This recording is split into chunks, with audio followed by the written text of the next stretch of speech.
Comme annoncé, Ban Ki-moon est effectivement à Ouagadougou selon les journaux du jour. Il a été accueilli par le ministre Alpha Bari aux environs de 15h35 à l'aéroport international de Ouagadougou, affiche le pays.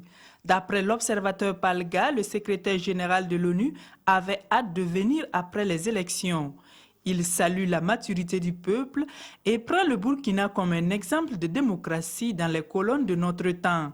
Pour le soir, les raisons cachées de cette visite sont entre autres les récentes turbulences dans les relations entre la Côte d'Ivoire et le Burkina et le dossier Gibril Bassolé qui n'est pas inconnu pour le SG de l'ONU vu ses différentes missions dans le cadre de la paix dans certaines zones du continent.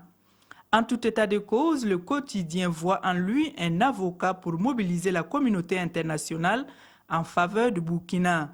Car, dit-il, cette visite est une opportunité unique pour plaider fortement en faveur de notre pays, surtout que c'est une tournée d'au revoir selon Aujourd'hui au Faso. Également à la une des quotidiens du jour, la rentrée parlementaire de la 7e législature. Pour Aujourd'hui au Faso, le la de la première session est donné hier à l'Assemblée nationale. Et c'est parti pour 90 jours de session, précise DNF, en vue d'une gestion transparente des ressources minières et foncières selon le pays. Et ce, à travers des lois qui retirent la gestion du foncier aux maires, indique notre temps.